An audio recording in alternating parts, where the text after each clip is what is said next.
Yeah, that sounds quite correct. Do you have something measuring? Hmm? You measuring? Or? Yeah, this is a nice recording. Cool. I'll need to quickly do one thing. Okay, no problem. Cool. And close this. We don't need that. Yep. Perfect. Week 2, we're gonna go through require import and try to write the code. Try to think about write code in modules and different files. And much more. We will start to play with JavaScript. You're all familiar with JavaScript, so would be like would be quite easy for you. But we're gonna use JavaScript now, not in the browser, but in another environment, which is called Node.js. Week 3, we're gonna use some modules, the core modules built in Node. That's HTTP and file system. And usually, if the week 2 it's quick, we move this to week 2. So if we are moving with a good rhythm, speed, you will see that some of the week 3 will move in week 2. Week 4, we go back to Node Package Manager, NPM, part 2, and we will see more functionalities about Node, the NPM. And then we're going to use an external module, which is Express, to make an API, to make a backend. Because like our goal in the end of this course is obviously learn Node, learn how to use JavaScript with Node, but we want to make a backend. We want to make a server able to respond some requests made by frontend, by an iOS app, or whatever. And I'm confident that all of you did some frontend, like React, I guess. React? Yeah. No, they've done JavaScript. No. JavaScript. Oh, okay. So when I talk about some requests, because I'm thinking about an application made by a frontend, which, for example, could be React. So like a React application that communicates over API with a backend, which is a server which runs Node in our example. So those are those two technologies. You work with fetch, right? You fetch data from a source, right? In your JavaScript exercises, right? Yes. So the fetch resource, where you get that from, it's basically supported by Node.js, right? By this technology you're going to learn now, right? Yeah. With that, you can create that access to the resource, right? You can create any REST API you want, right? And provide that to be accessible to everybody who fetches it, right? Be it from React application, be it from the phone, be it the chip, be it anything, right? Yeah. And then week 5, we're going to use some other internals of Node, and then we can maybe, if you have time, build the command line interface tool. So you can see how you can write in your terminal, do this and do that, and then this application will actually do stuff for you. And this is quite common in the modern development where people build tools. Think about Webpack. Webpack is a command line interface, and you will see Webpack in React, but that's a CLI. CLI stands for command line interface. So it's not a graphical interface. It's not a GUI. It's a command line. The line means that line that you write in the terminal, and the terminal is this one. This one. So a tool that you can do like this, I don't know, Webpack, whatever, and that will execute something. That's a command line interface tool. All right, so this is more or less the overview. Obviously, I skipped some stuff, but I will tune based on the speed of the class. So what is Node, and why we are learning Node? Have you guys heard about Node before? Yeah. What's your understanding? For me, I understand only it's the backend application, just using JavaScript. Yeah. And what do you mean by backend application? That's it. Just to create servers and to fetch data and all, to response all the requests and everything. Do you guys understand REST API? Have you discussed this concept before in class? Mostly just we work with APIs, have a REST API. REST API. Not sure. Probably if it's an API, most likely it's a REST. But the REST part is not super important at the moment because it's just a pattern to design your API. But you work with an API. You work with basically a URL. When you hit that URL, return some data, right? Everyone work with something that able to hit a URL and get some data, maybe a JSON data back. Yeah. Is that correct? Okay. Perfect. Obviously Node, I would say most of the cases you use in the web world, but not necessarily.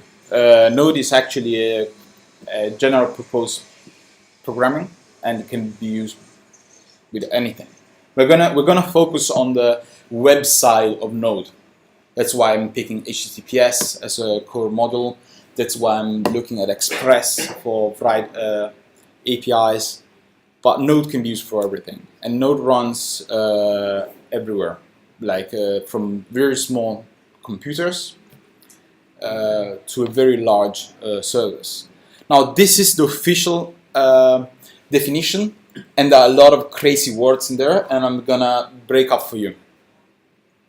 So, Node.js is a platform built on Chrome's JavaScript runtime.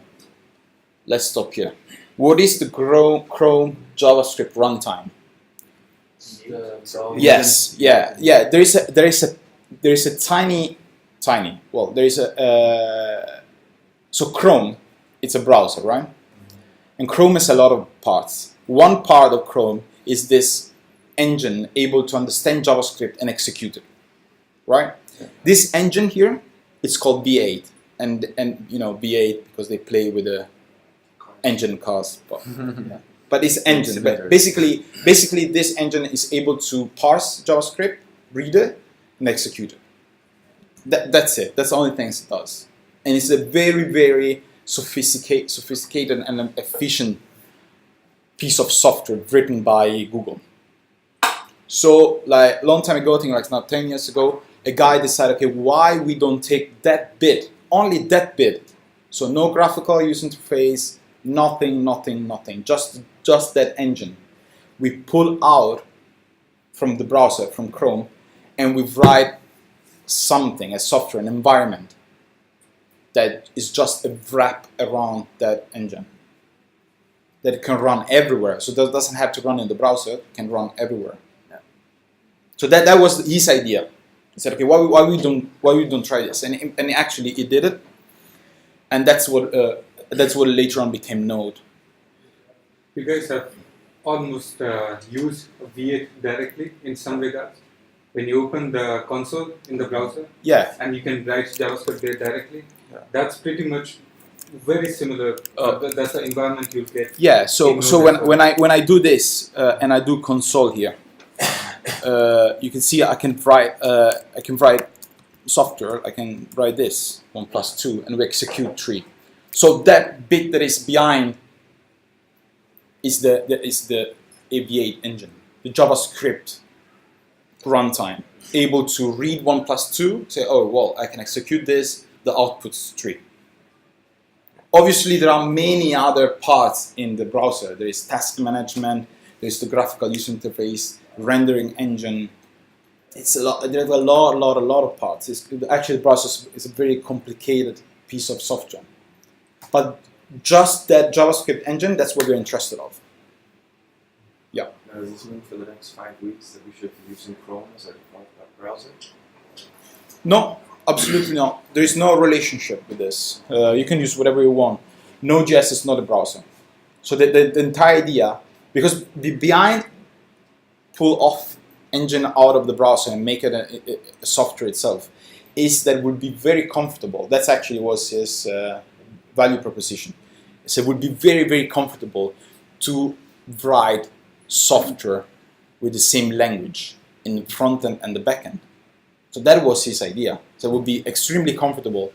Instead of use, I don't know, JavaScript in the client side, the software runs in your browser. It would be very nice to use JavaScript in the back end as well. So you have one language to rule all. So that's why he started this project. So to take an example, like again, guys, on the analogy, you have been driving a car, which is like you're working in the browser, and now we've just taken the engine out of it. It's the V8 engine, right? And now we're gonna build an aircraft based on this engine. The engine remains the same, but now we're gonna add different tooling, so we're gonna build a fundamentally different machine out of it. Exactly. But it works the same way, and yeah, that's exactly the right analogy. And this is good because all the knowledge that you hear about that engine are reused. So when you build an aircraft, you can use all your knowledge, all the mechanics. They already knew that V8 engine in an aircraft. That's perfect, right? You don't need to build anything new. So that was the idea. So that's the first line. That's Chrome's JavaScript runtime. So the second line says for easily building fast and scalable network application. So that's actually his main goal of Node, was like network application, servers, backends, scrapers. That was a network application. It's an application that works with internet, pretty much. And the fast and scalable, we will see why it's fast and scalable. But I can tell you that it's really, really fast. Like compared to other environment, it's actually one of the fastest because of its own architecture. But you need to take advantage of that architecture when you write software to make fast. And I will explain this later. So the event-driven non-blocking I/O model.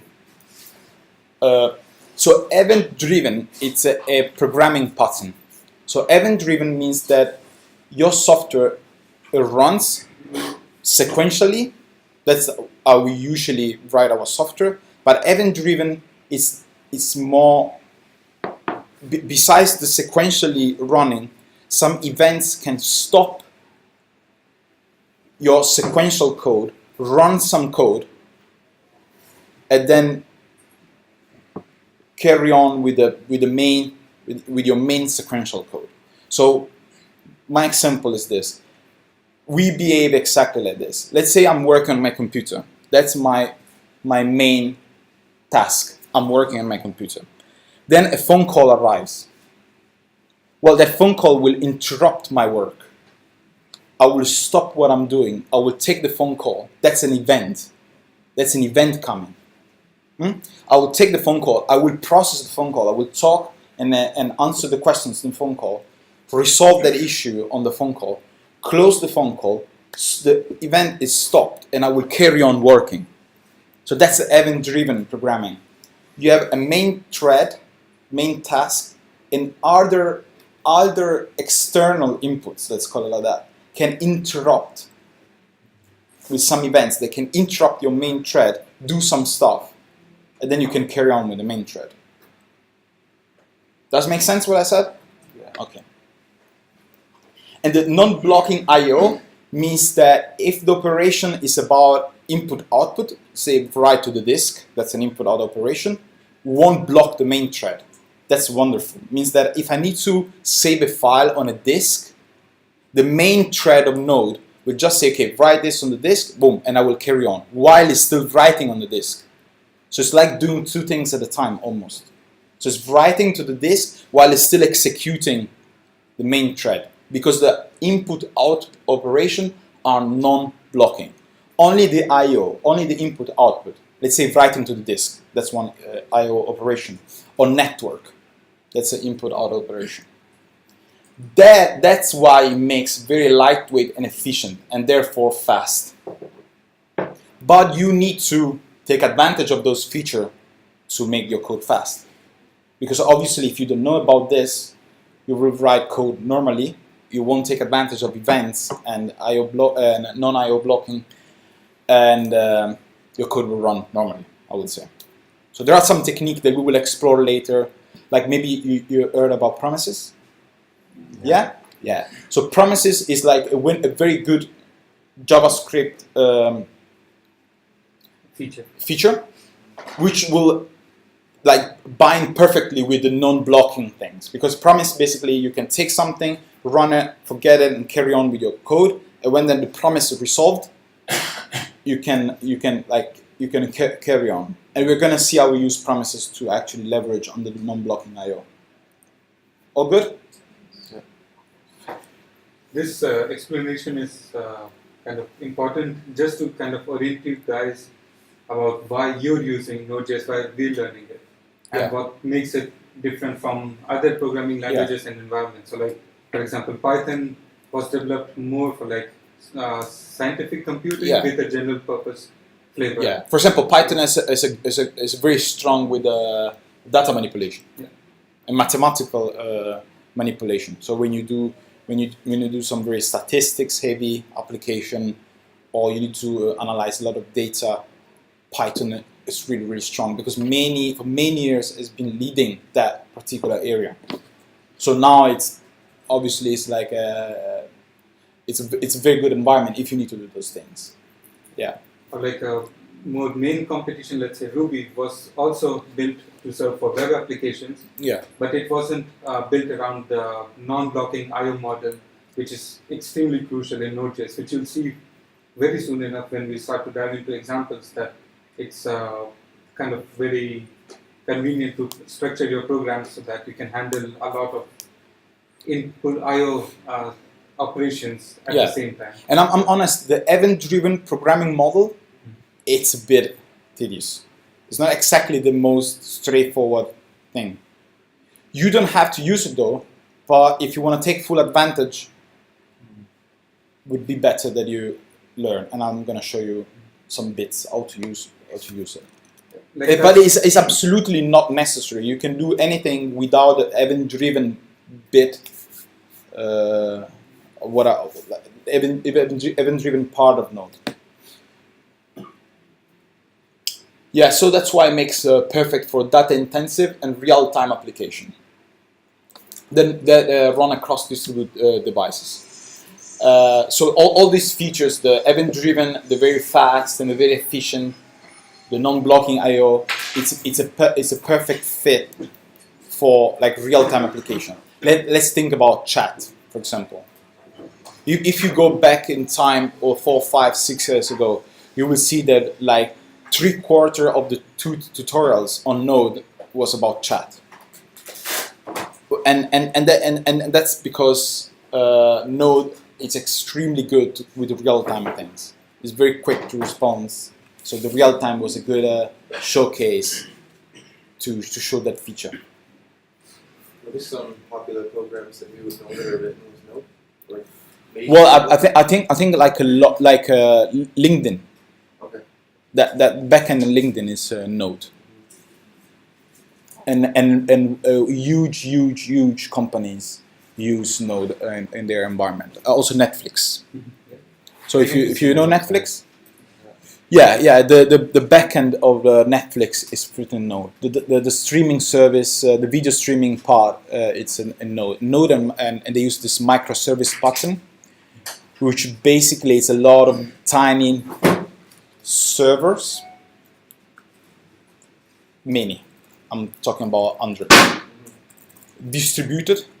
That's why you see this distributed devices. So distributed microservices interconnected within them, which when you look at them, they look like one big machine, but they're actually mini service with a very tiny focus, but many of them coordinated, which is this microservice architecture. But they're using Node. And there are many other Node. And also NASA, the one that sends the NASA, the one that sends the shuttles. They use Node for. It's actually an open source project. You can actually see on the GitHub page. They use basically a monitor for the suit. So it's a device that runs on the suit of the astronaut and monitors like the data, temperature, and other stuff. And that software on that tiny computer on the suit, it's Node. Yeah, that's actually a very good question. So yeah, it's used by a huge company, and now it's also backed up by Linux Foundation, Intel, and other big company, which they said we are going to put some of our own people from Intel and Linux 100% committed to the development of the platform. So now Node got also some very pro people working in. Besides the entire community, they're still contributing. Like everyone can also can contribute to Node if we want to, but they got some very pro skilled senior people working full time in this project. So it's at the moment it's considered a mature environment, which probably 4 or 5 years ago was a bit more still mature, but not as today. Yeah, you hear now all the startups nowadays, they mostly going for Node.js. Yeah. Because it's just easy to develop Yeah. stuff on the platform, right? Yeah, that's correct. Because like you have one language for backend and frontend. That's amazing, right? It means that your team is very flexible because some people that work in the frontend can jump at the backend and they still have JavaScript. So that's a plus, right? And nowadays, Node 2 or more languages well is actually hard. Not well, it's actually hard. Many people know 2-3 languages, programming languages. Myself, I know a little bit of C and JavaScript and a little bit of Python, but my Python and my C skills are definitely not at the same level as my JavaScript skills. So if I could do what I do in C or in C++ or in Python in JavaScript, I would rather prefer do that. So it's not easy to know 2 languages at a very good level. Alrighty. So this is and the last point is exactly what I said. Is isomorphic application is exactly the fact that you can write the same code you can in the backend and front end. The isomorphic means that is the same shape. Cool. Question.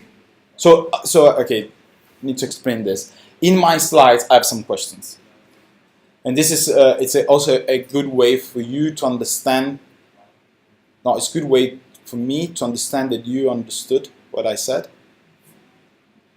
and it also give us like a 2-3 minutes break and a bit of chit chatting between us. So, question: is Node good only for web? No, that's good. No, it's not only for web. Like mainly it's used like when you listen Node, it will probably be used for web, but no.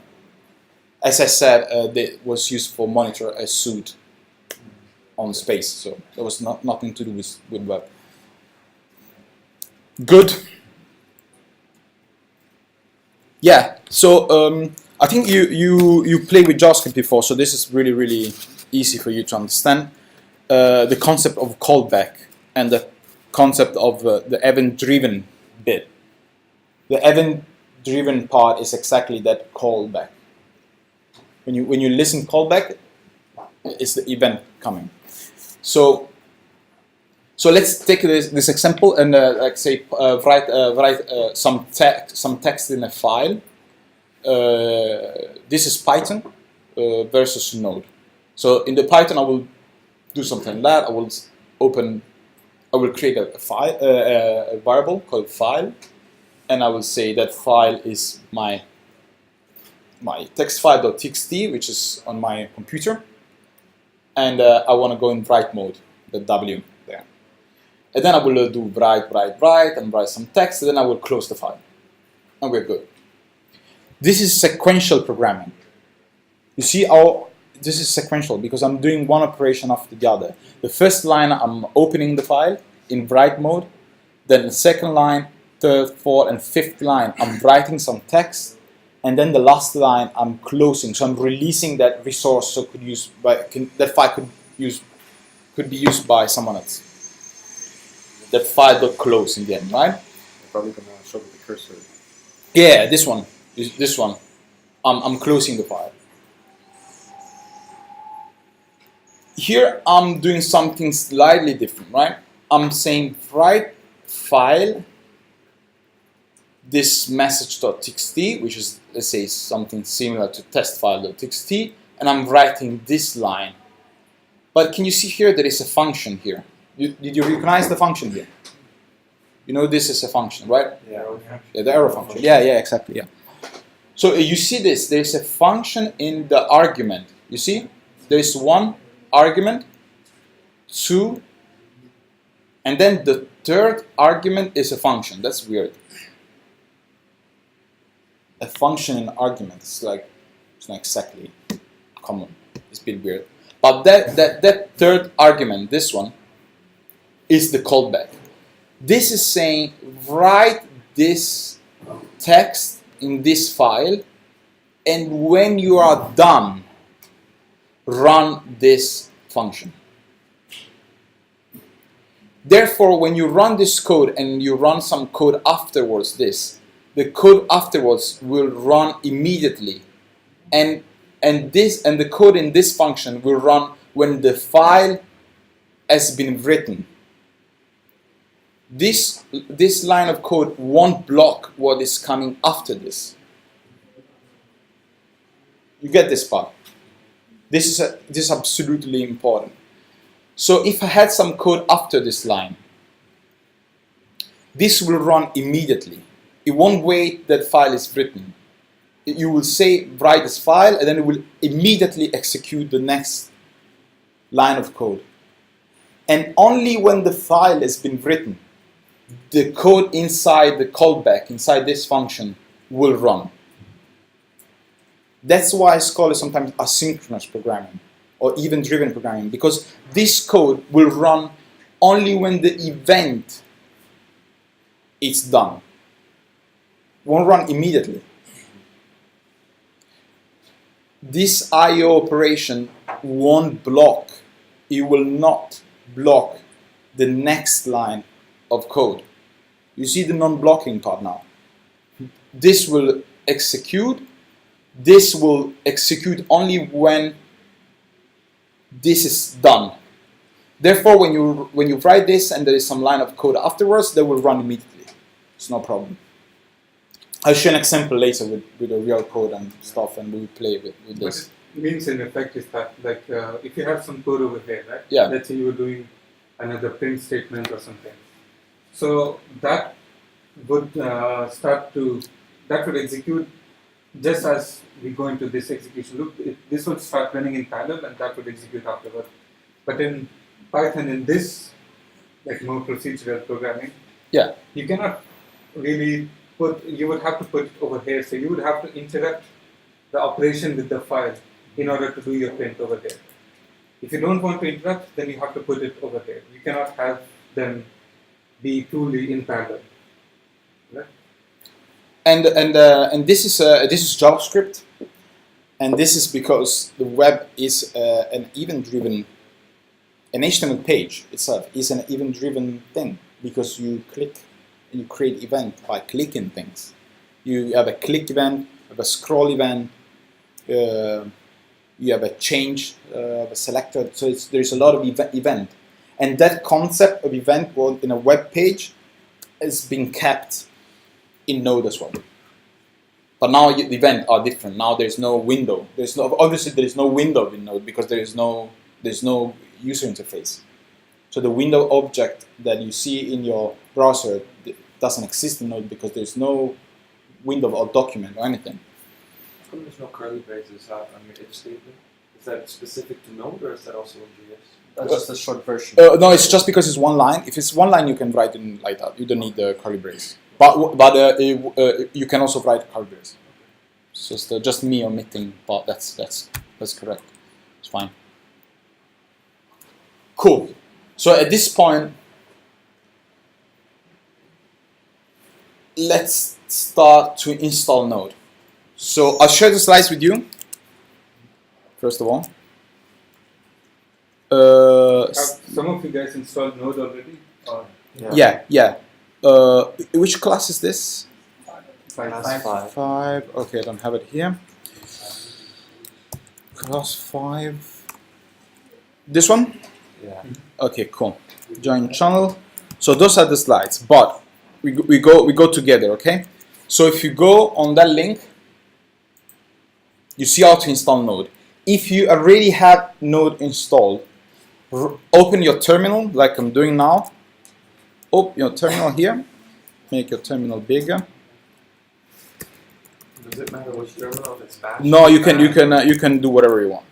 And you write node minus v like that. Let me make this big. So if you write this, you will see your version. Is that correct? Yeah. Okay, cool. Okay, who hasn't done this already? So you don't have Node installed. Okay, that's fine. That's actually expected.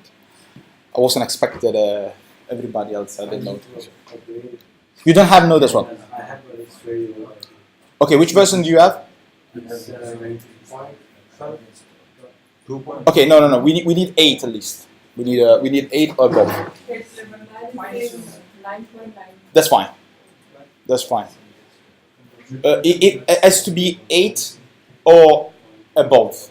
But if it's 6 or 5, 4 or 0, that's no good. You need to go to Node.js.org and reinstall it. And if you do npm minus v, you should get something above 4. So if you get 5 or 6, you're good. This is because we are gonna, so it's a bit consistent between us. If you're running like older version, I'm running some code and doesn't run on you. Could be the version, I don't know. So it would be easier like if everyone is at least on npm 5 and node 8. Okay, cool. Nice. Yeah, you can use git bash or PowerShell on Windows, no problem. But don't use the main terminal. Yeah, on Windows, exactly. That's a good point. The PowerShell. Yeah, PowerShell. Yeah. So I'm not confident with Windows, so I will try to remember the equivalent because I'm using Mac. But I know the common ones. I switched to Git bash instead of. Okay. So if you have the bashes, that's better because then you can follow along 100%. Okay, you're installing. Yeah, that's fine. We have like we have 5-10 minutes to install in a line because this is an important bit. Otherwise, you cannot work. Yeah. Just reinstall. This is a Mac 64-bit. Yeah. So just like a very quick point, when you go on Node.js.org, you will be presented with 2 tabs. One says LTS and one says current version. LTS stands for long-term support, and this is very good if you're gonna, let's say, run on production something that has to last for a long time. That's excellent because that version will be supported for 18 months or maybe more, at least. So you have a long span of support. The current version, they support till the version is alive. So if they say from 9 they go to 10, or from 10 they go to 11, and the moment they switch the 11, the 10 is not supported anymore. They will focus only on the 11. I tend to use LTS because I like to have the most stable one because most likely the code I write ends in production. So I prefer to use it. You will see the LTS is always a little bit behind the current version, but it's the one that has highest support, and that's what I'm interested in. But you can use either. There are no current features that you need. Right? No.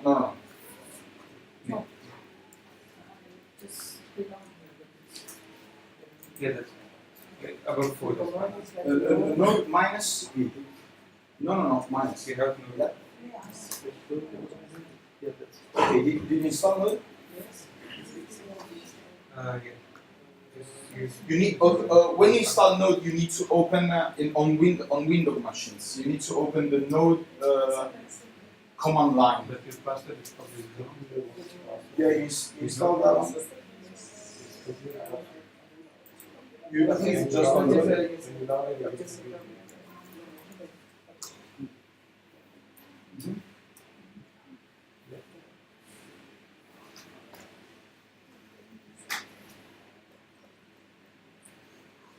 Pick your name from here so I can interact with you. And if there's no name, you can buy your name. You have a discount. This class, you get 3 names, and you pay only one. Let's get quick. You can look for identities. You can add many identities, no problem.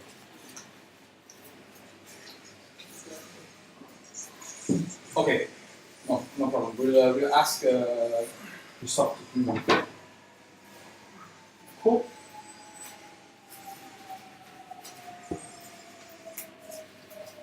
Is there a way to update npm without Node? You know?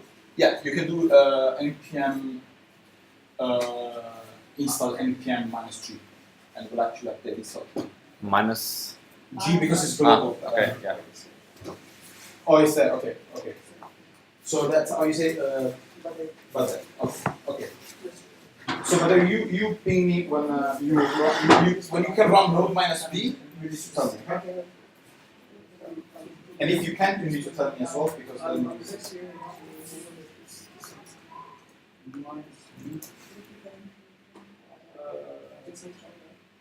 try to close and try to close and open again. Yeah.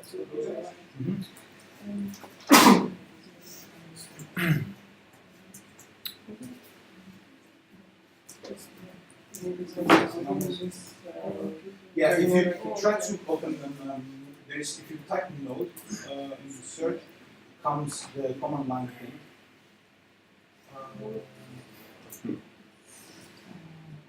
Cool.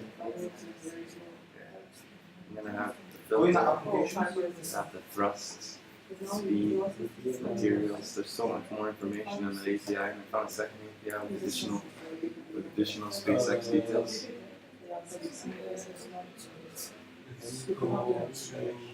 How's the startup?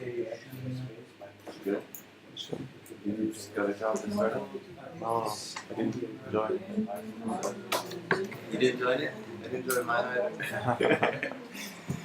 I got the job and they kept saying TypeScript. I told you TypeScript. Mine was TypeScript. Yeah. Is TypeScript hard for us to learn? No. No? So like it has one more concept layer on top of JavaScript, but it's a superscript of JavaScript. That means that any JavaScript that you write is going to be fine. Okay. But then you need to learn things on top of it. So when you install it, you actually write something on your screen. Yeah, that's something I think companies can help with it. But like when you're particularly interviewing or having a communication, you can tell them that you don't know. Yeah, That's good. And I think most companies are like. We both got jobs at startups and they both said they wanted TypeScript. But they also wanted Angular. Which is Angular. Yeah. Yeah, we're mostly focusing on React, so I didn't want to distract myself too much from. Yeah, it's a mess to jump frameworks. Another framework. Yeah, like we'll probably end up learning Angular one day, but I don't want to. It's like learning Japanese, Portuguese, and German at the same time. I feel like I was gonna get confused. I'm the same. Like, I'd rather focus on one framework well, and then jump from the other one. Yeah. Alright, okay, cool. Let's worry about this and let's restart again. Let's see what it says. We have Node npm, right? Try it out.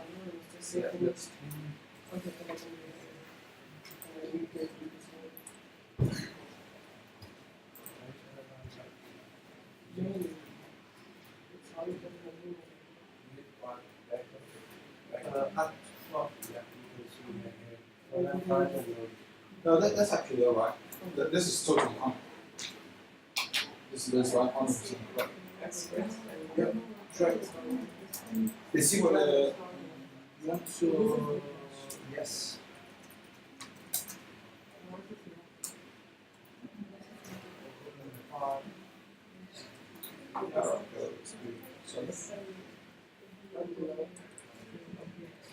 Just want to see if it throws some errors in there because we couldn't find the folder, the Node.js folder in code.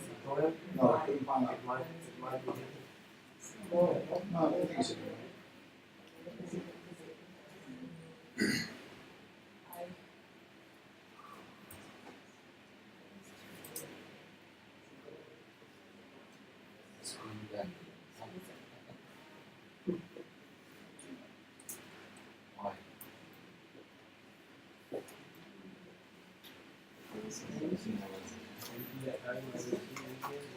Was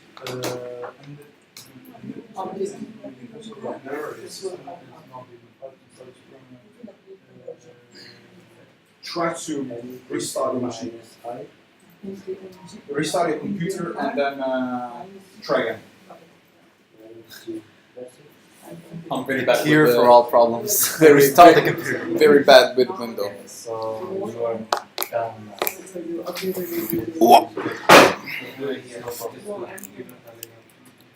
Very bad with Windows.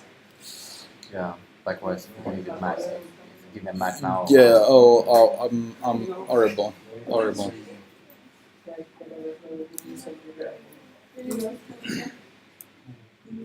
C++, right? Mm-hmm. Yeah, it's a mix of C and C++.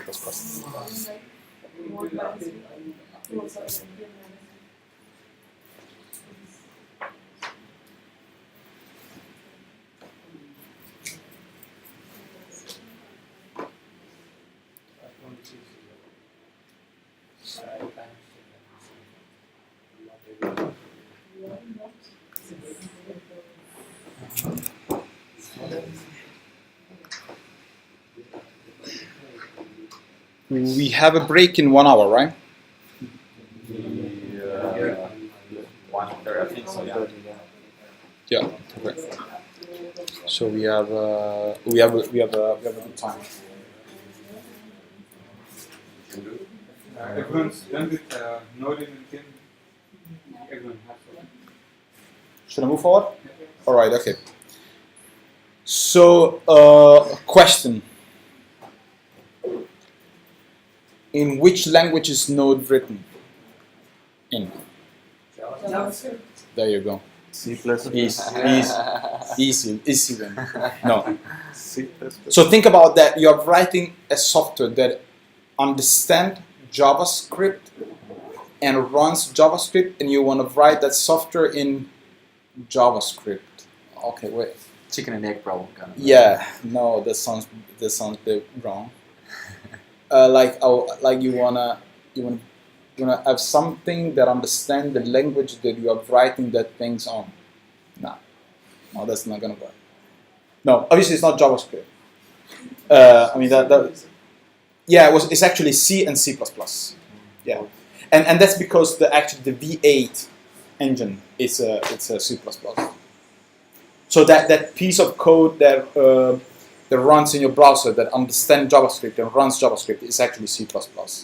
So there is a lot of C and C++, and then there is a lot of JavaScript around for your modules and all the rest. But the core bit is in a C++, and that's also why it's extremely performant. Because C++ it's not an interpreted language, but it's a compiled language. Therefore, would be compiled to specific target, specific machines, and therefore the performance are usually higher because they're more optimized. So which is the difference between interpreted and compiled language? Because I said something that probably not everyone knows. So is JavaScript an interpreted language? Let's start like that. Interpreted means that it's someone that understands the language. It is. Because in fact, when you write your program, you can run immediately. You don't need any step to actually run that code on your machine. there is a piece of code that environment, the runtime, will actually understand and execute your code on the go. For example, C or C++ is not an interpreted language. You need an extra step, which is the compiling part, to simplify everything. There's a compiling part which will take your code, your C and C++ code, and will translate in bytecode, in code that can execute on that specific machine. That's an important thing, because why in the browser we couldn't do this? Why in the browser we cannot use compiled language? Think about it. So I go on google.com, I open my laptop, I open my browser, and I navigate to google.com. What happened? The page loads immediately. Yeah.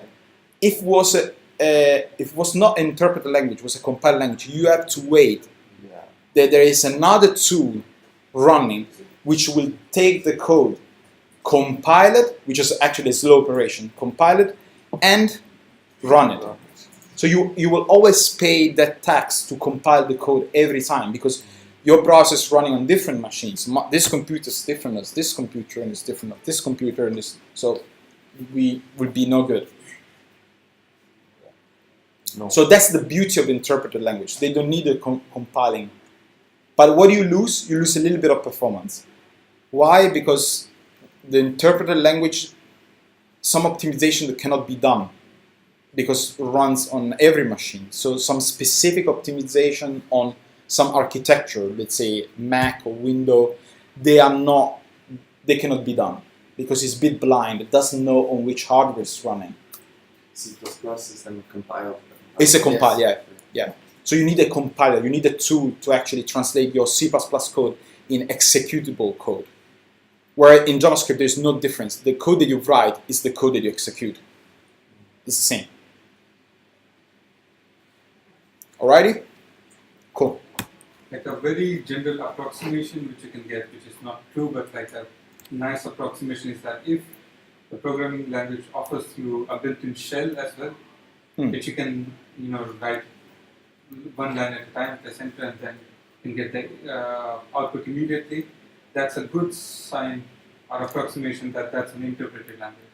Yeah. Because writing a shell for a language which needs compiling is like more complicated, and it's not really, you can't use what you wrote one statement above in the statement below quite easily.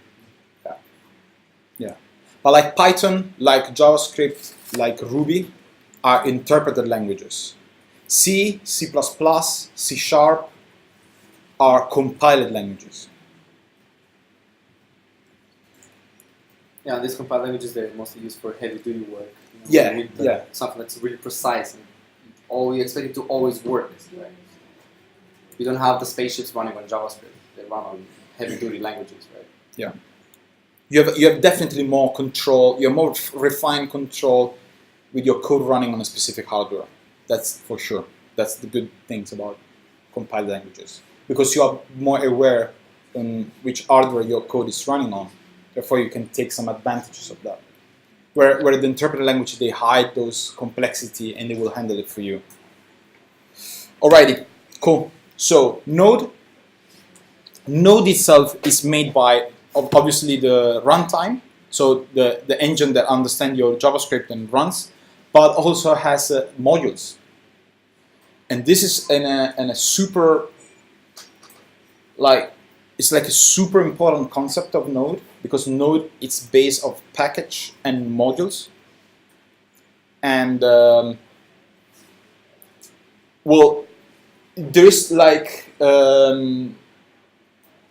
is a true one-to-one correspondence between a file and modules. What I mean by that, when you write your code and you write a code in external file, like you probably will write your code in multiple files. That's what you are gonna start to write everything in one file, but at some point it will be unmanageable to have everything on one file. So we decide, okay, we start to split our code in multiple files, and that's actually what real programmers do. They write on multiple. You structure. You structure your code and you start to write multiple. You write a book. Don't just start and finish. You put it in chapters, right? Yeah. Chapter 1, chapter 2, right? Yeah. So you link them. Exactly. So we are going to write models. So remember that when you write a file, if you want to import in your main code, you need that file has to be a module. I'm going to explain this a bit better later with code, but remember that that's what we're going to do. So not in the beginning, but at some point we're going to use these modules. Alrighty. So slides done for today. It's all about coding now. Yeah. So I'd like that you open your favorite IDE. And well, let's create actually a folder here.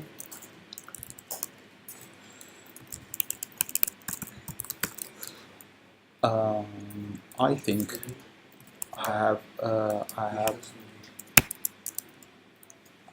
have an Accio Future folder, but I'm gonna make another one. Node one.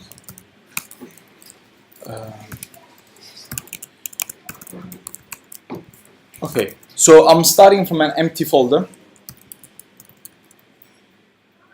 So I'm gonna do this together with you. So first,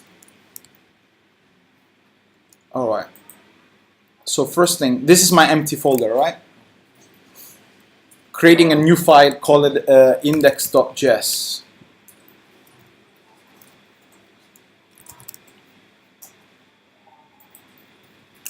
You can open the terminal in the VS Code browser editor as well. Instead of having two windows, you just have it all in one. So if you use Visual Studio Code, yeah, you can open the terminal inside. That's what I'm doing here. Do you know how to? If you're not using Visual Studio Code, you cannot just open regular terminal. Control and the small sign here is one. Go to VS Code. VS Code. I don't think you can open a terminal inside Sublime, but you can just open a terminal side by side. And yeah, so really open. But if it's closed, yeah, it's good for the way. So actually, last time I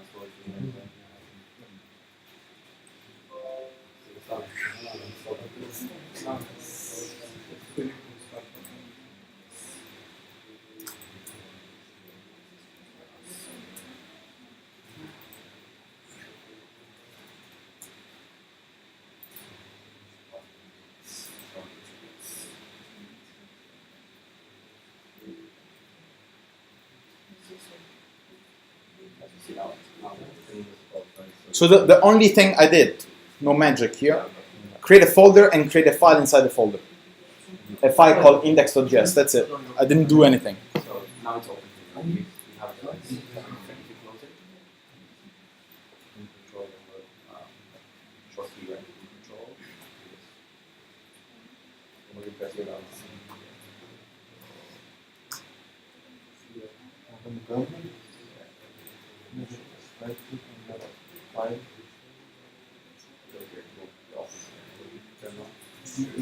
It's the same as this is easier.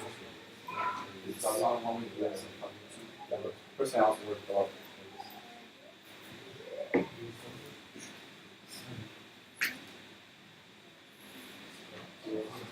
Green flag from everyone.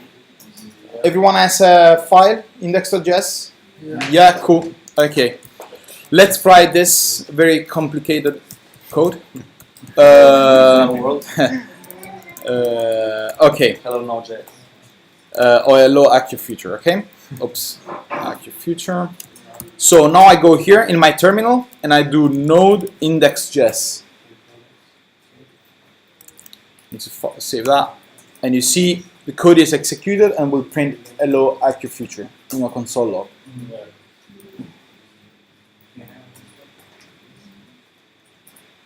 So if I write 3 plus 2 here, and I save it, and I go back to my console log, and I again do node index.js, it will print. You have the console. Yeah, I will print 5. You see? So that's your V8 engine running full speed, full throttle. 8 cylinders, you know. You need some help? Yes. How can we see the Well, you can, yeah, do you have Visual Studio Code? Yeah. So in Visual Studio Code, you can open your terminal by doing Command-Shift-P. Yeah, Command-Shift-P. And then if you start to write create, it will be the first thing there, create new integrate terminal, and that will create a new terminal inside Visual Studio Code. So Command-Shift-P, and then just write create. Yes, if you hit that, it will create a new terminal. So now if you see, when you create a new terminal, you will see that it will match automatically the folder. So you see this Actio Future tree is exactly here. In fact, if I do ls, I see my file. If you're Windows, you need to do dir. I used to do ls and VS Code doing Windows. Ah, okay, okay. It's powered by PowerShell, so it's fine. Ah, all right, okay, okay.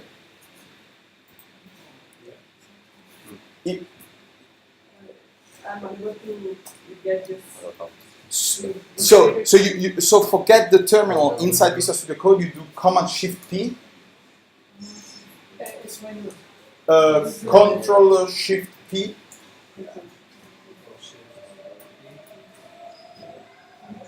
And then if you start writing create, it will come as a suggestion one of the first.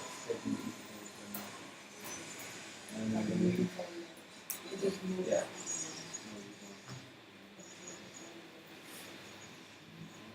And then for execute your code, you go in your terminal. So you go like in here and you write node and then the file, the name of the file. So like node index.js. And if you hit enter, you will see 5, which is 3 plus 2. No, it's Does that work? no. Cannot find one. Yeah, you work on it. Just write write this ls.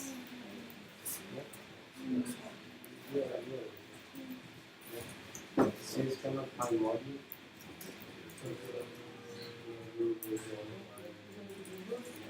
No, it's not. This basically you find the file. Yeah. Now you have the index.js file, right? You need to go in the folder. Basically, one.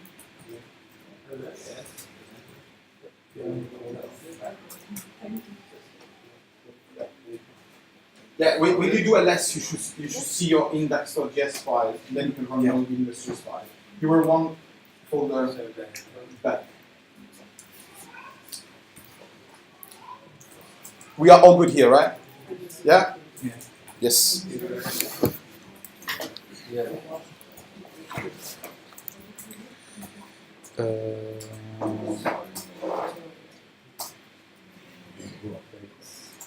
Excellent. Cool.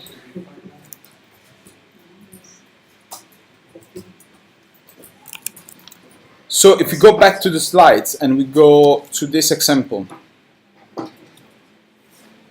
Remember this example here. I'm going to like quickly introduce about the file system part. But you don't worry about the file system now. It's just we're gonna see later better, but don't worry about now. What I want to focus on is non-blocking part, the event-driven thing. All right. Cool. So.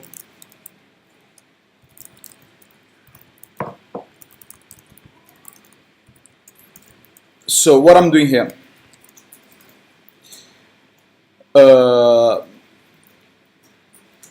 I'm requiring this module called fs, and this fs is a node core module. What I mean by that means that if you go node.js.org and you go on documentation here, docs, and you go here. If you go down here, you will see. So if you go on Node.js.org, then you click docs, documentation, and then I click this one because this is the version I have, 8. If you have 10, click on that one. I have the LTS version. Anybody remembers what LTS stands for? Long time support, perfect. So I go on, I have 8, so I go here. And then if you go down here, you have file system. You see that? So if I click on file system, this is the documentation about that core module. And those are all core modules. Events, file system, HTTP, HTTP2, HTTPS, net, OS, path. So those are all modules like libraries. And you import them by doing this. Require. Yeah, do you understand what the module is in the first place? What's its purpose? It seems like a module is a synonym for the file almost. So It's like different functional. Yeah, the module like is a bunch of functions and that allow you to do one specific kind of task. Yeah. So like an FS stands for file system, contains all the typical stuff that you will do with file system, like read a file, write a file, append text to a file. If I take the HTTP module, that will contain everything related to the It's like a box of tools, right? Yeah. So file system is the box called, okay, all the tools I need to work with the file system, with the writing to the button, to the disk. Exactly. Right? And module basically it's a library that contains all the necessary tools for you to work. So it's tools created by somebody else already, so you don't have to reinvent the wheel again. Yeah, right? Watch out, there are two things. There are core modules. Those modules are already built in Node. You don't need to import them. They are already there for you. In fact, I didn't write anything. I just wrote const fs equal require fs. I'm good. There are external modules, third party, where you need to install them before you use them. But we are not going to do that. We're going to stick on core modules in the beginning. And then the last class, when we write our REST API, we're going to use an Express.js, which is not a core module. It's a module written by someone else. Put it out there, which you can install and use it. Okay. Yeah, that's the beauty of Node.js, because there's so many modules built by somebody else. You just go and cherry pick what you want and use them to build your own project, right? And if you go here in the documentation, this is, I forget things quite often, so I always have a look here. So I go here, let's say I'm going to use file system, and I have a look and say, okay, what I want to do, I want to actually write a file, and this sounds yeah, that can be write here. Well, write file, that sounds quite interesting. And there is example.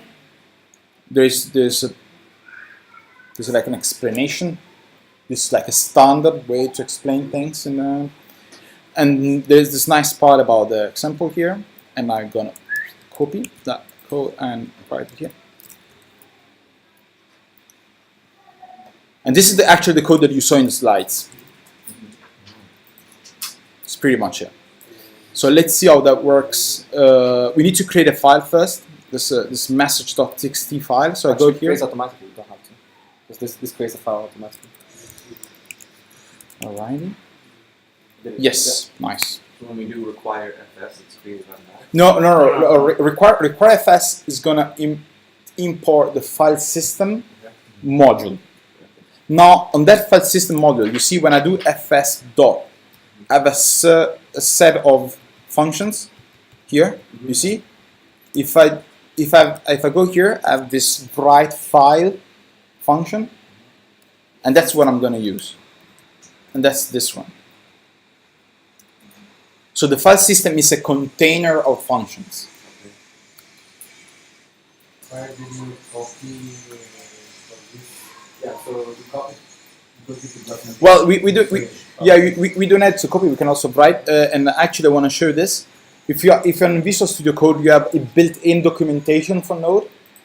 So when you do fs, if you do fs dot, it will actually show you everything you can do. And if you start to do write, you'll actually find write file. And here is an explanation of all the different parameters. And you can see the first one is a path, the second it's a data, and the third one is like an options, which could be the encoding. So this is going to like explain you what you need to write there. So so you see, I've immediately an immediate documentation while I type. Is that best in this scenario still an object? We're using that's a type of dot notation to access.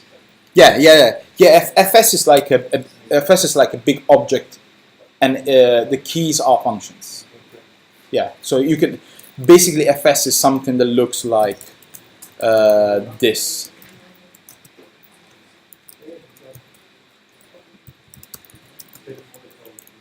Or it's like a massive object with multiple. Yeah. So the internals is more like that. Okay. So it's not. In fact, if you do this, add dot, this resemble. You see, add dot my function resembles fs dot whatever. Okay. You see? Yeah. All right. So yeah, so it's like kind of a massive object with key. Each key is like a function. Yeah, cool. Create a file. So if we execute this, we will end up to create a file called message.txt, and there will be hello node in there.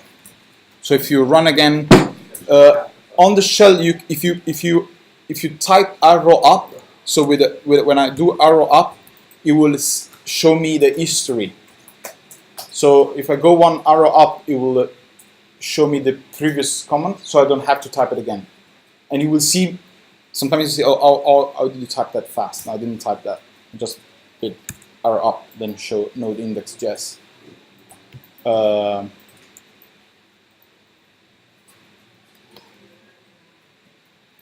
does it choose the default directory? The first is the path. So if I don't write anything, it's going to write in the same. In the same folder you execute. So in this case, but let's say I want to write in another path, I could just write here. Let's say one folder back, or write in this folder, call it a test. But I need to create this test folder because it won't automatically create test folder for me. If I'm not mistaken. I think it can be done. We have to check the documentation, right? I'm sure that it won't create the folder for me automatically. Could you do on such a directory? text literal and then $sign mkdr, like combine the two like that? No, this is not executable. No, and also mkdr it's a shell thing. So no, it's not. You cannot do that. That's creative. That's quite actually creative. Yeah. Alrighty. So everyone confident with this?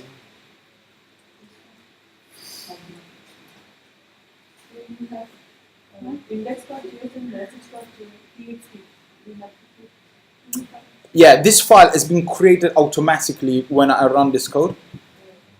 So if you run Node, so usually when I do this, people start to do. If I write n, they start to type n on their computer. Wait for that.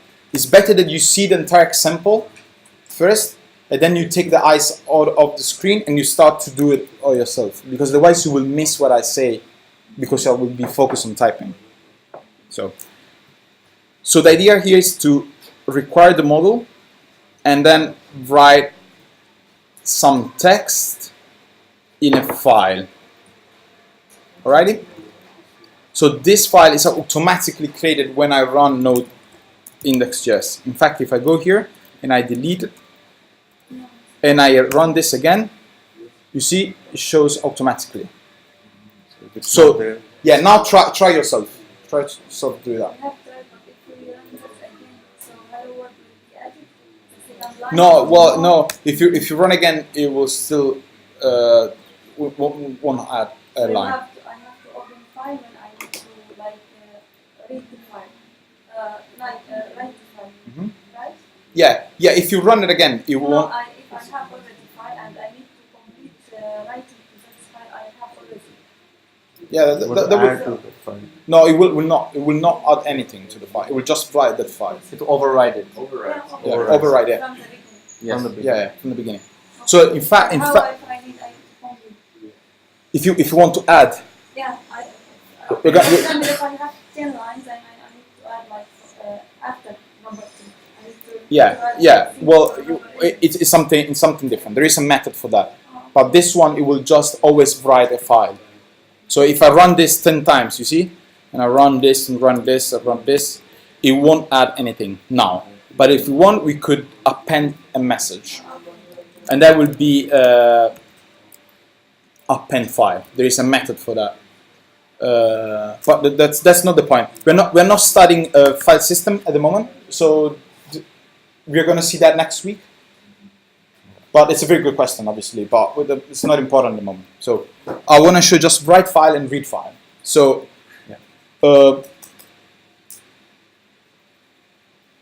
interesting exercise. So I'm gonna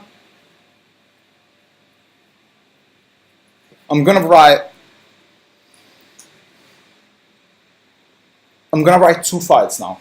So I'm gonna do this. Wait, write this. I'll tell you when to write.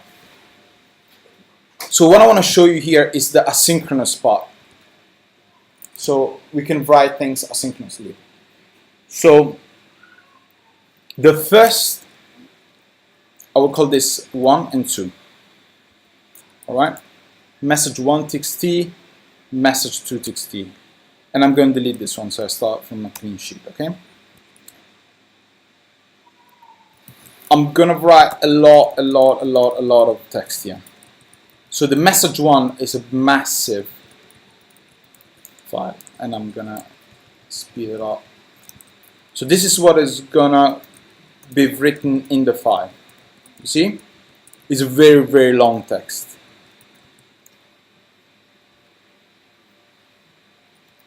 Actually, I want to make it even longer.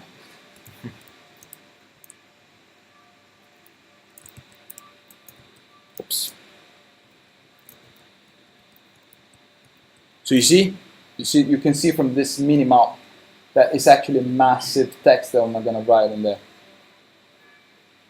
All right. And then I have those 2 callback. The file. Let's write 1 and 2. So the file 1 will be for this message 1 txt, and the file 2 will be for message 2 txt. So well, now I can run this. I think I need to write a bit more.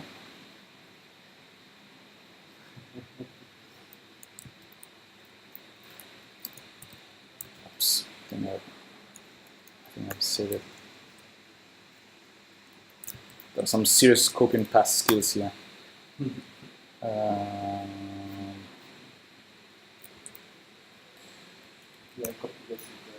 No, I think it's just the highlighter is not working anymore. Give up. It will eventually work.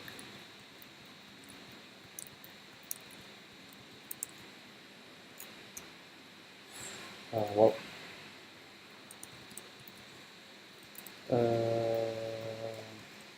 What you want to prove here is that when there's a lot of resources to be done, right?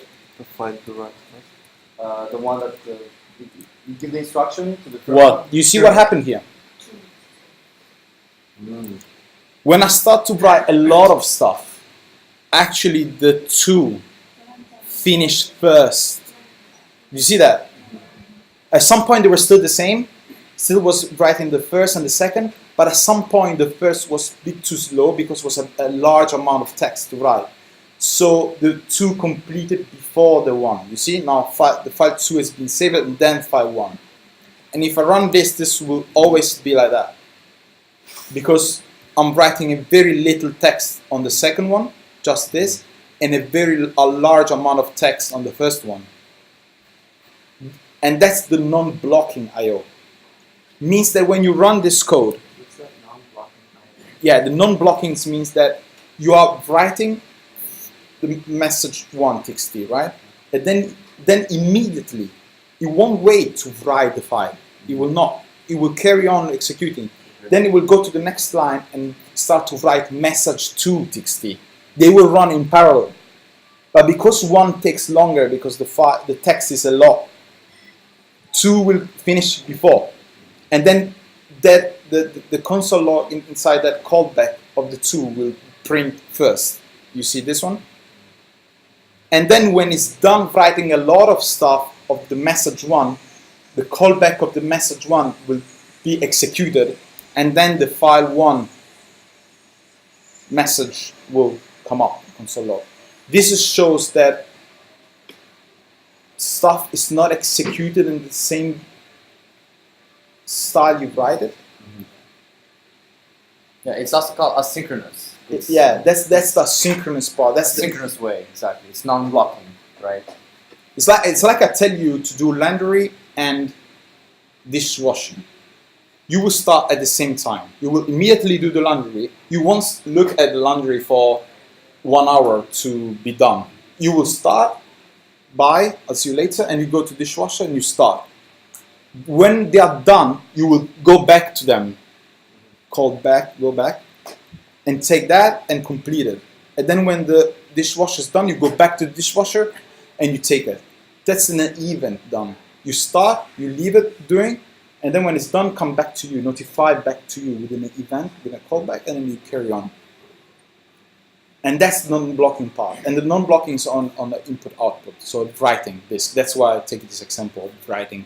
That's why I'm taking file system, because it's the writing operation. I could do this with network as well, because it's still considered an I/O operation. So the procedural part will only guarantee you what is started first. So you can always be sure that the dishwasher was started first, and then the laundry was started. But then what you will get the output of will depend completely on the operation. If the laundry finishes first, you'll get that first. If the dishwasher finishes first, you'll get that first. And this is in one file where you can see the calls start, literally 10 statements down to each other. But when you add in more complexity of these operations being done in response to other events, somebody telling you, okay, could you do the laundry? You start it. And somebody else telling you, could you start the dishwasher? And then you start it.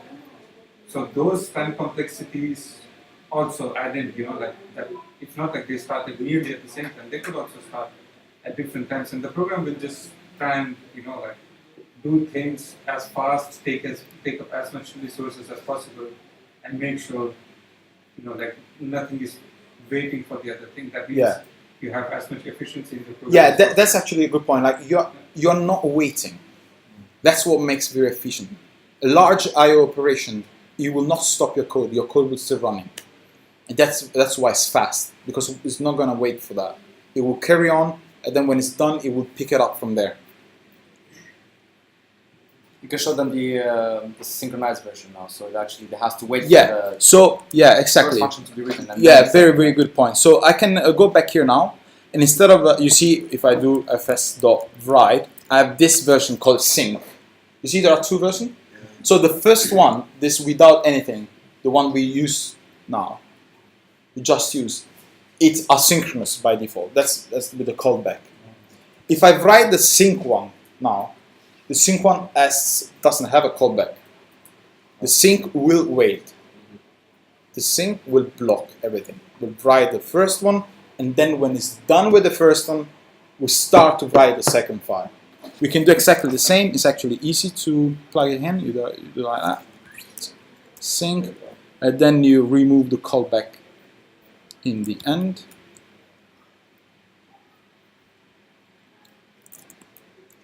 And then if you have doubts, I mean, I totally understand if you don't forget something, just go back here, by sync, and then it actually explains this, the synchronous version of the write, and this returns undefined. And you can see it has two arguments, file and data, and this square brackets means optional.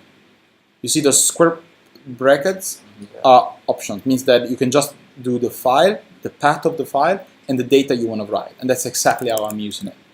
So this is massive data, and then in the beginning I have the path. See, path dot comma text, which is the same. Path, comma, and then the data, my text. So if I change that one and I change this one as well, and I remove the callback from here, well, if I run this now, well, I need to actually write something here. Right, file2 done, and this would be You file. don't need to copy this example. No, you don't need. You need to copy. Like I'll tell you the code that you need to be careful. You see now, file1 done, file2 done. So it will be in the same order. Now you might ask yourself, why do we have these options, right? Why don't we use only the asynchronous way, right? But maybe you, as a developer, you really want to block the user to wait for that process and not allow him to do anything else, right? To keep the same analogy going, let's say that you again have dishwasher and laundry, and then you have the washing machine in the laundry, and then you need to tumble dry. So you cannot start the tumble dry before clothes are being through the washing machine. So you might include that segment in that way that okay, you will only start the tumble dry because you need the output from the washing. Right? You need those wet clothes, then you dry them. You cannot start it to begin with. In the context of your programs, you might want the result of one computation or like something which you get from the database. You might want to wait for it to some extent before you, for example, send it back to the user. And these might be two different paths. So you might do it in that way. There's also still ways of overcoming, like being still completely asynchronous. You can be completely asynchronous, you can be completely synchronous. There are different ways of programming. Disadvantages to both. I would say that from my experience, sometimes I go for the sync one, where it's fine to pay a little bit of performance for the sake of simplicity. Because sometimes the code that I write, it's a code that needs to be understood by a lot of people in my team. And if I overcomplicate it with asynchronous code, it might be a bit tedious for someone else to understand it, because you can go far. So sometimes some operations that are not really expensive, just like a bunch of milliseconds, it's okay to make it synchronous if you can take a lot of advantage of simplicity. So that's sometimes that's actually the motivation, is to be a bit more simple, because asynchronous code is slightly tedious. For example, let's say I want to read or write two files and I want to know when they are both done writing. How would you do that?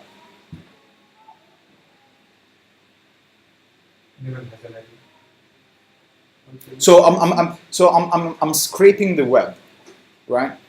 I give you like a very real example. I'm writing a bot that goes around 10 social medias and try to find pictures of some text related to a company. This is a real scenario, right? So let's say I want to search for words like Coca-Cola, and then I write this software that can write Coca-Cola, and then I push a button, and this software will start to scrape the web, scrape some social media that I said, and will try to find the word Coca-Cola and give me the link back. Well, I want that the scraping, it's in parallel. I want to scrape all the website at the same time. I don't want to wait one for the other. I want to go on the website, grab the data simultaneously, and I want to write all my results, all the links that I find simultaneously. So I'm going to write 10 files simultaneously. And then I want to be notified when all the files are done. How would you do that?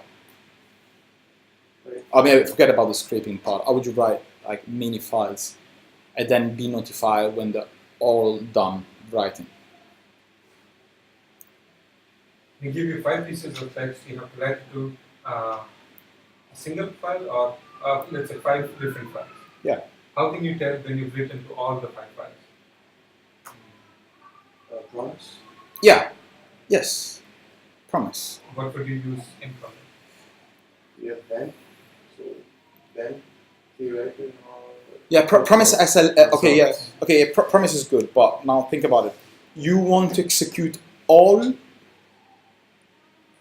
I repeat.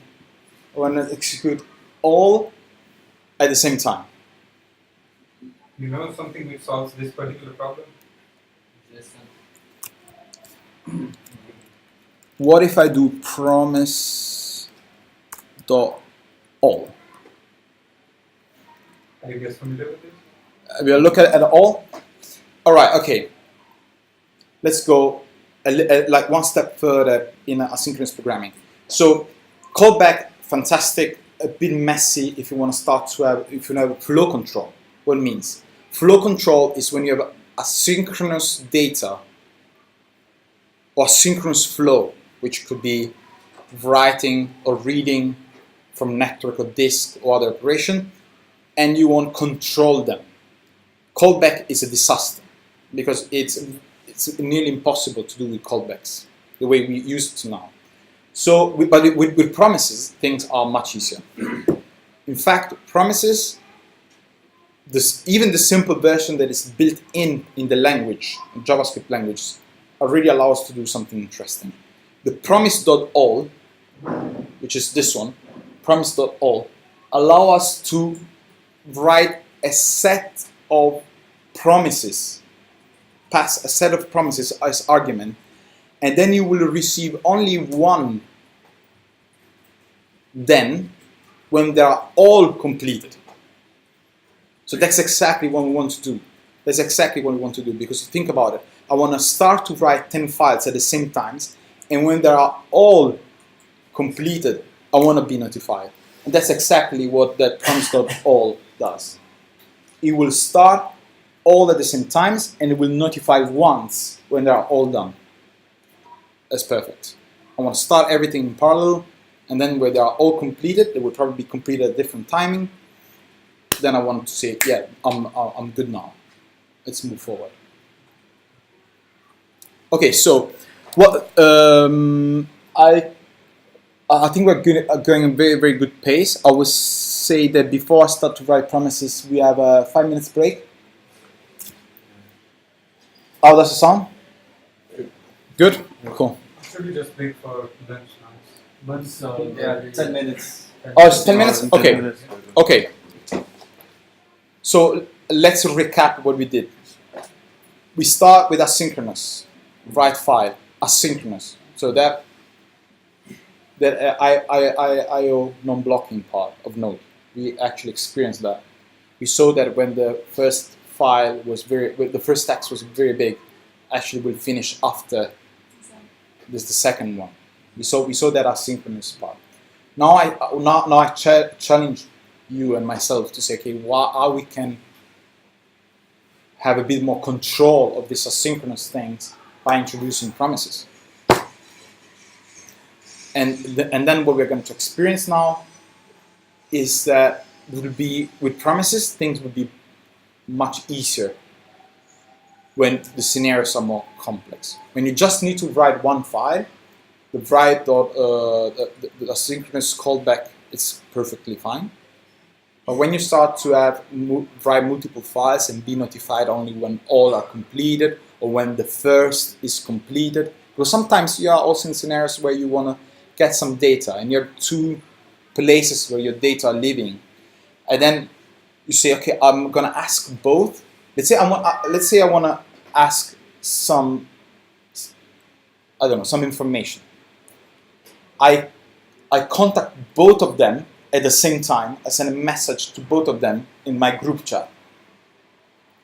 And the first that answer, then I'm good.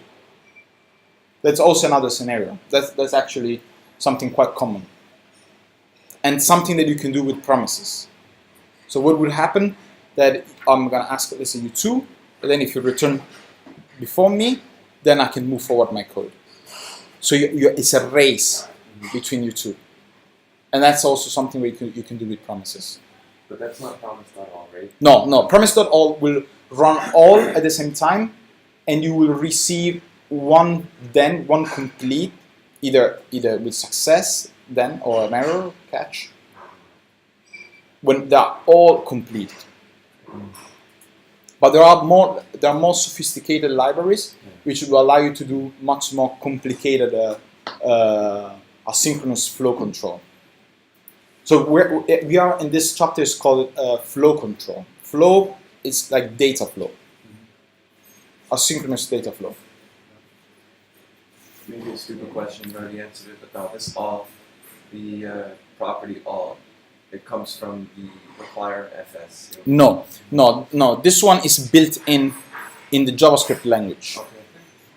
You can use it both in Node and in fact, if I go here in my console log and I do promise, you see it exists also here in .all.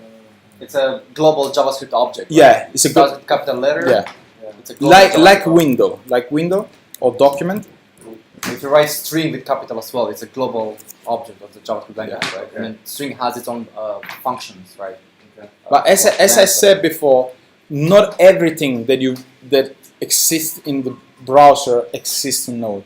For example, window does not exist in Node. There's no window object in Node because Node doesn't have a window. Document, there's no document. Do you But guys know what window and document refer to? Yeah. What's the window? Window is everything what the user sees in the browser itself. mm-hmm. What's the document? It's a visible thing. It's a visible website or client or whatever. Whatever we create under everything is stored on the document, like all the variables and everything. Everything you create is under. So the window is like the frame of your browser, or like the frame of the display, let's say. Yeah. And then the document is where the DOM is stored, where your HTML is actually being kept and all your tags and stuff are used for there. But you see, when I go back to Node and I start to write document, well, this is not exactly. If I write this code, I'll show you this. Document dot, let's say, body, and I run this. Let's say console log this, and I write that. Document doesn't exist on Node. Window doesn't exist on Node. So not everything that. My point is that not everything that exists in Chrome exists in Node. It's a subset. Node is something less, and also some other stuff that exists in Node, they don't exist in Chrome. But the beauty, they are both JavaScript. For example, console log exists in both Chrome and Node. Promise exists exactly the same implementation in Chrome and Node.